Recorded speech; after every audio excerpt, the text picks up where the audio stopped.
Number one reason why people struggle to build wealth is that they don't understand the time value, which is part of the financial engineering theory. But the time value is the basis. So the time value of money is important because essentially means that $1 today will be worth more if you invest the $1 today, have the $1 today, versus having the $1 tomorrow. For two simple reasons. First of all, if you have the dollar today, you can take a position, make a decision, and invest the dollar. The dollar can start compounding, start appreciate, and essentially start benefiting from the appreciation of the asset that was allocated towards. The second point why $1 today worth more than $1 tomorrow, if it has been given to you, is the inflation. Every single day, the dollar in form of a cash is essentially losing value. It's losing buying power. So effectively, if you want to purchase these sunglasses, right, you like this pair of sunglasses, you kind of wait for discount or for promotion or for certain sale. Let's say the retail price of these sunglasses this year in 2026 is, let's say, $250. And you wait for promotion and you don't see the promotion, or when the promotion actually is running, you don't have money to buy them. You wait and it's next year, it's 2027. The retail price of these sunglasses could be $300. Okay, so the retail price is essentially going up, and even if you get some deal, some discount, you still gonna be paying more if you purchase the glasses back in 2026. What effectively actually happened, I can give you also another example. I bought this watch during the summer. That's Omega Swatch 1965, just a random purchase, and I haven't looked at it. Last week I was planning to sell the watch because I don't really use it, and I look at on the site of Swatch, the price is already up. It's like $50. So the inflation, this is a real example, has played out. This is not a limited edition watch, right? You cannot buy it online, right? You have to sneak and wait on the lines in the stores, in the retail locations. Still, it's not a limited edition.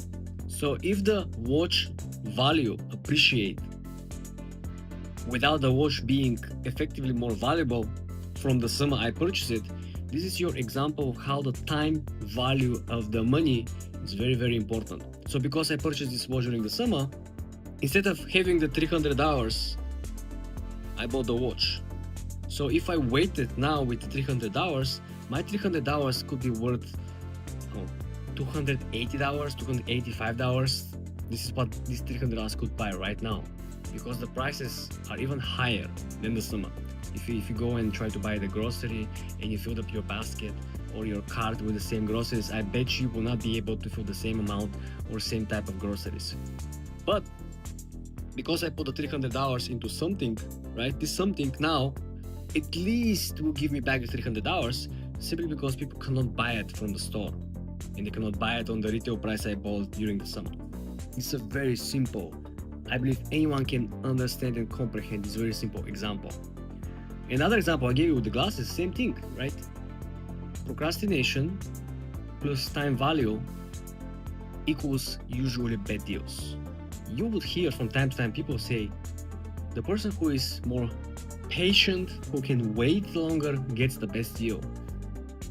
This is not usually the case. People who waited, imagine you were born in 2005, 6, 7, during the big blowout on the real estate market, right? You were thinking, okay, I'm gonna keep waiting to get the best deal. You know, when the banks take possession of the properties who have been returned from the owners, right? And you will be expecting to make a short sale, buying the property directly from the bank. Never happened. People who are waiting for the best deals, they never get into. People who are waiting for the Bitcoin, when the Bitcoin dropped from 12,000 down to 5K, they never get an opportunity to buy it back at this price, right? So sometimes things are overdone, but usually they're not. This is why learning about time value is very important, especially in times where the inflation, it simply has no dips. Inflation is either consolidating at a very high rates, even now, regardless of the reports of the CPI, regardless of the real inflation, regardless of the reports about the core inflation, everyone agrees that inflation is much higher than the reported number, which means that the amount of money that have been printed, which is substantially larger than combined goods and services provided versus the money in circulation, means that inflation has peaked so high and has consolidated so high that it can't really fall that low where it was before, because the economy has grown and outgrown the previous economy. And when I say economy, you can simply speak the money in circulation, the GDP. You can speak in terms of money that are coming from the tariffs, right? The revenue that the government collects from tariffs. And the economy has outgrown a lot of the previous numbers. But remember, the money printer and all the money in circulation that was added didn't actually have equivalent in goods and services. So you got more money, but you have the same amount or lower amount of goods and services, which essentially meant that people have more money, there's nothing to buy. This is also something what happened during the virus situation. A lot of people got stimulus checks, but there's nothing to buy. Everything is out of stock. So this is why understand time value, apply time value to your own personal financial planning, and understand when is the right time to do the move, when is the right time to wait, when is the right time to be active, when is the right time to sit in cash, and when is the right time essentially to reduce the amount of cash in your pocket.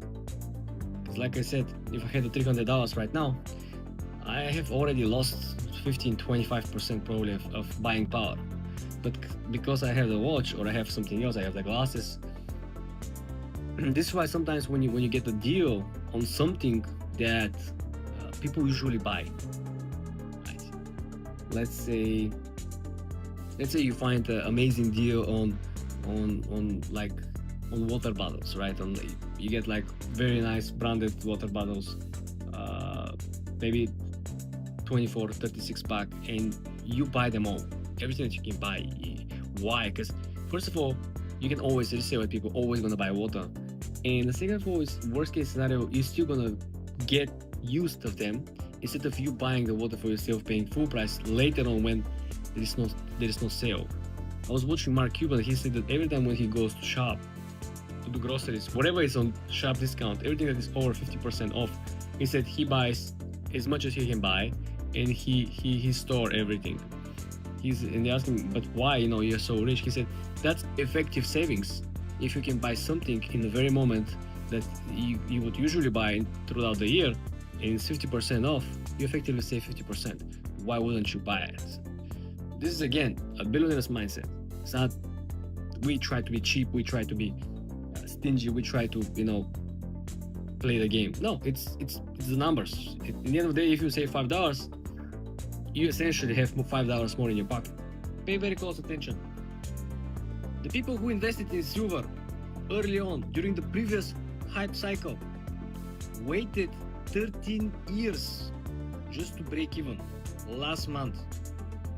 This is your big cautionary tale over here, because a lot of the people who currently talk about precious metals investing, hedging against the debalancing of the US dollar have no real perspective on the historic run-ups in the precious metals. Remember, these things are not getting more valuable. No one is actually looking to buy more, to hold more, to produce more jewelry or produce more electric batteries with more silver, etc. Right? The idea over here, which is the same concept that aligns with palladium, same concept aligns with gold, is that everyone is kind of scared of the inflation, which of course it is a big money eater, wealth eater. But read this with me, and I want you to think about it, okay? You can even pause the video and read and comprehend and even probably take some notes.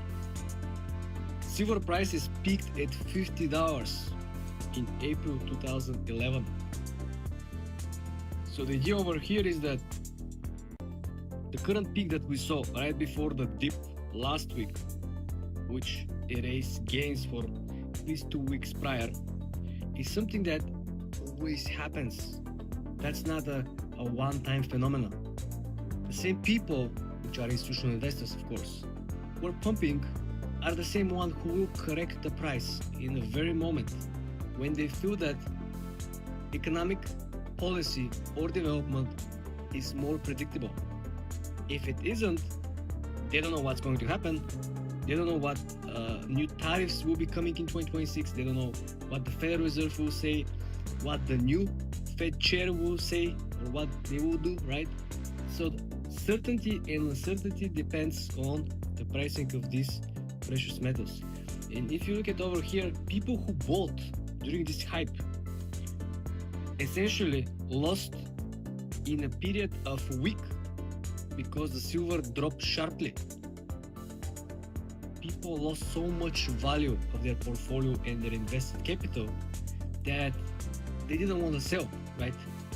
If in a span of a week you lose 50, 60, 40, 30%, if you're a crypto investor, you already know how the game works. But I presume that a lot of people who are talking about precious metals are not crypto guys. Why? Because the volatility is not there. People who usually invest in crypto are seeking volatility. They're actually kind of tempted to invest when there is a huge catalyst coming. Even though this usually is like buy the rumor, sell the news on the crypto market, and usually it happens. Remember, so much price action before the Bitcoin ETF approval, and on the actual Bitcoin ETF approval, no price action. We actually had probably 2-3 weeks in a row red days, which again proves the point that this is much more stronger than the usual stock market hype. So I don't believe that people who are deeply invested in crypto are actually the people hopping on the commodities market, right?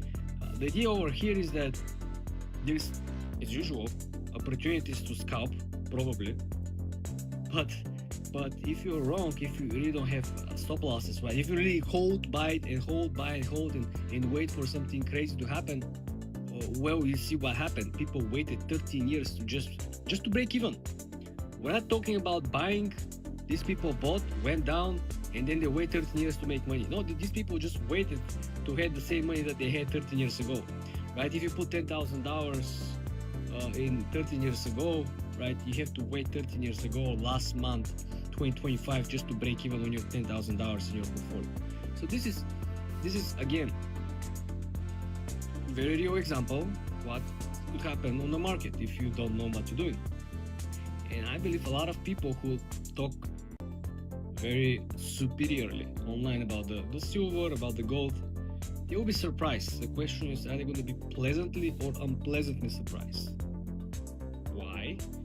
I just read the news that the President Trump will not activate and delay the new tariffs that he was proposed to implement in the beginning, in the first days of 2026.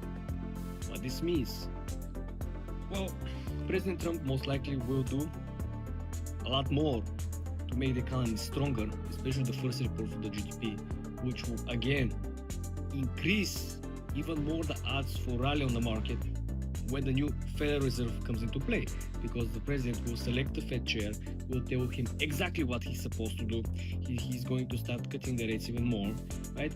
Then things will become much more predictable and certain.